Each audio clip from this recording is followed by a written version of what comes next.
Hey everybody, Moonbase Alpha. Thanks for watching. So I got the Galil Ace back out today. This is the Ace with the 7.62 by 39 chambering here. I wanted to do a little bit more work with it because I basically came out and said it was the best AK I've ever owned, and then I didn't really quantify it. Trouble is, it's kind of hard to do that.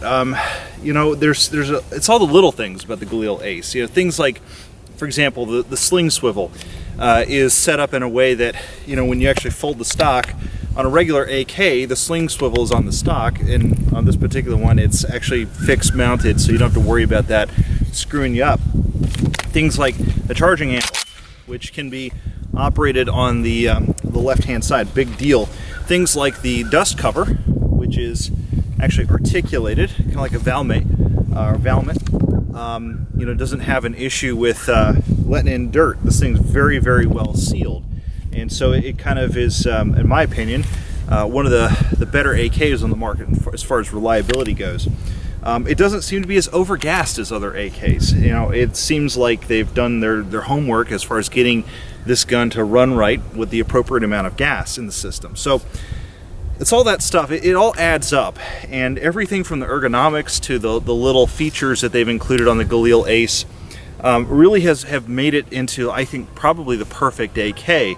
It's hard to quantify that because in some respects it is worse than some other AKs. It's a little bit heavier. It's a lot more expensive, and in some respects some of the parts are proprietary. But you know, this is the kind of gun that I think is built to a standard where you don't necessarily have to be replacing parts. Everything on it is functional out the gate, and I pretty much love it. It's a fantastic rifle. The only thing I will say is, it does have that one issue with the magazine compatibility. This is a big issue for me. You can't use drum magazines in it. You can't use Circle 10 magazines in it. And yeah, before you say, well, just sand down the sides on the Circle 10s, here's the deal. I'm not going to go do that.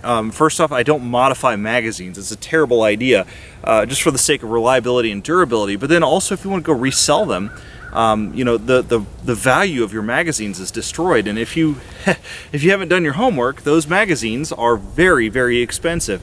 So I've got a collection of them that I've had for a long time. I don't have any interest in modifying them, and I won't be doing that. So the magazine selection is a little bit restricted on the Galil Ace. That said, you're still going to be good to go with Bulgarian, the regular slab sides if you ever find those. These P-Mags are fine. The Gen M3s and the regular versions,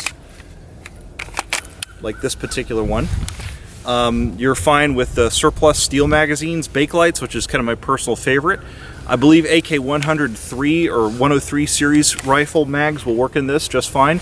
You know, any of those particular magazines, basically anything that doesn't have protruding side edges that are going to interfere with the magazine well on this thing. That said, the magazine well is fantastic. I mean, if you're going to basically be doing the rock and lock thing, it's so easy to nail that magazine change super, super quick. It's just basically mindless. It funnels the magazine right into there. And again, it's one of those features I actually like more than I dislike. The ability to use drum magazines is kind of not a big deal to me. And the Circle 10s are great mags, but at the end of the day, there's also a lot of really great alternatives. If you've got Bakelights, then you know those are just as good. So as far as I'm concerned, this thing's not really losing too much there. The only other thing I'd say is the price. You know, they're expensive. That's just the way it is. But it's a modern rifle. This is a very, very nice modernized version of the AK, and it does such a good job at doing everything the AK does except better, that it's kind of hard not to get into these things. Anyway, let's take a few shots with it and see how it goes.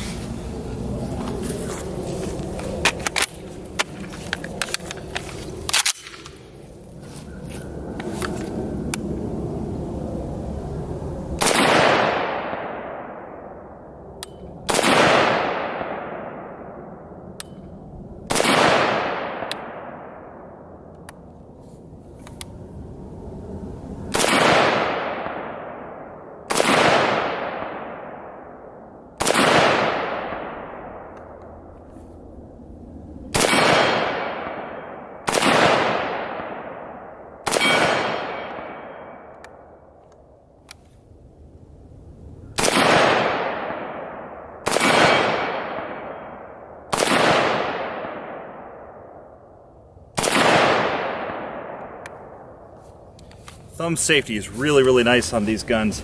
It's great to be able to manipulate. You can just, right up there. Reflexive shooting is very instinctual with these rifles. It's actually really, really natural. The peep sight in the rear is just a little small for my taste, especially when you have eye protection on and there's a little bit of fog in it. It does tend to blur the rear aperture, but it's a small. You know, I do wish it was just a little bit larger though. And it's not as if there's an adjustable aperture. You know, there's a 300 and there's a 500 setting. And unfortunately, the 500 setting is even smaller. It has a relatively broad front blade too, so it's great for snap shooting, but it does have a little bit of an issue with iron sights at longer distance. That said, it seems to hit right on target.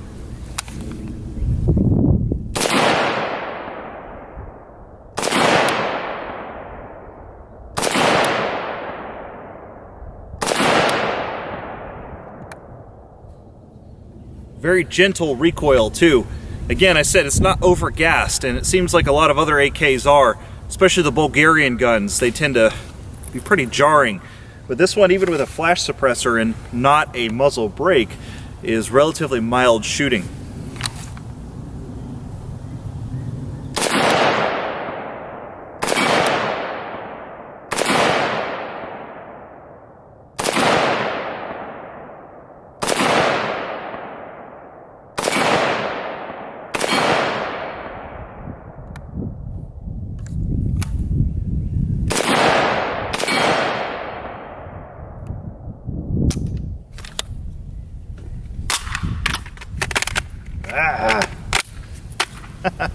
I say the magazine well makes it almost impossible to fumble the reload, and yet I did it.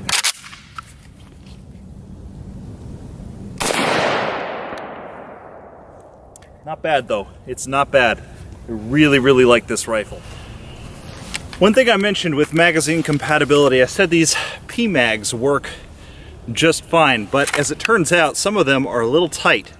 I don't know what it is, it just seems like for whatever reason you have a hard time really nailing that reload. There's a bit of a hesitation before it clicks in, and that's something to be aware of. If you're going to run PMags out of this gun, make sure your PMags are well adjusted, so to speak. You want to run them in the magazine well a number of times to get them kind of broken in. But once you do, they're perfectly fine. That said, they're a little trickier to get in than some other magazines, I've noticed. They have that little hesitation, that little, requires a little bit more effort than some other mags.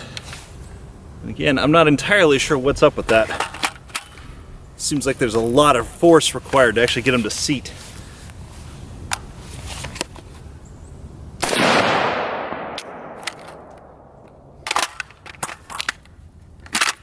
See, it's just really a little too tough. I would not use these PMags for anything serious, despite the fact that they do seem to work just fine. As far as reliability goes, once you get them locked in, they're fine.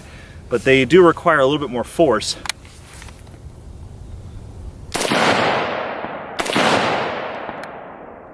Just a little bit more force than your typical magazine. Just trying to see if they get broken in just a little bit more.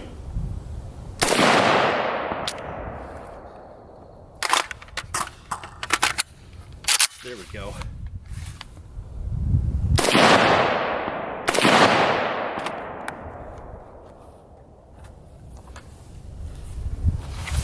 But just is going to require a little bit of cycling these things through in order to get them to work right. Once you do, they're fine. These are just clicking in a lot smoother now. These are brand new PMags, so yeah, there you go. They're starting to work right.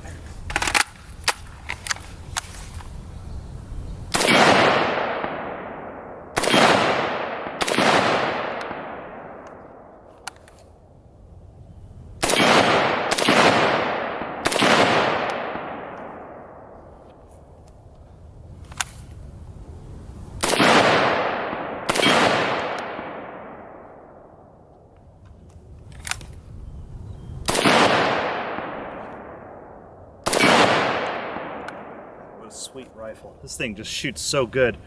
It is very smooth on the recoil.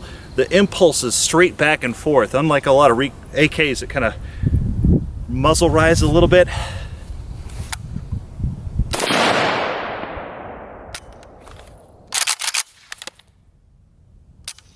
Yep, we're empty. That is the one thing about AKs. There is no feedback whatsoever that you're empty. And so you have to kind of guess. My overall impression of the Galil Ace, though, man, I'll tell you what, it's a fantastic rifle. If you pick one of these things up instead of a SAM 7 SF, SLR 101, an SLR 107, I think you're wise, to be honest with you. In my opinion, it's just a much, much better rifle. The feature set's there. In addition to that, they shoot good. They really, really do. It's the little things, like I said, the ergonomic things that they changed on the Galil between the AK and the Galil. It's almost unquantifiable, but so good in sort of cumulative effect. The thing I really like about the Galil Ace is that it just is a rifle that's been put together from the ground up to not need any modification whatsoever. And while there could be some magazine compatibility issues, a little bit of hesitation on the PMags, you know, it doesn't take those Circle 10s, which is a real shame. It's a fantastic rifle, it really is. So I definitely recommend one. If you're at all interested in buying an AK this year, save up your money and buy one of these instead of getting an Arsenal, instead of getting a Yugo, instead of getting a Century Arms gun. You got to get one of these. This is the way to go. All right, I'll see you guys later. This has been Moonbase Alpha. If you like the channel, please subscribe. Of course, I'd appreciate that. And of course, there will be a link to Patreon in the description below where you can contribute a little bit of cash to my ammo fund. I'll see you guys later. Bye.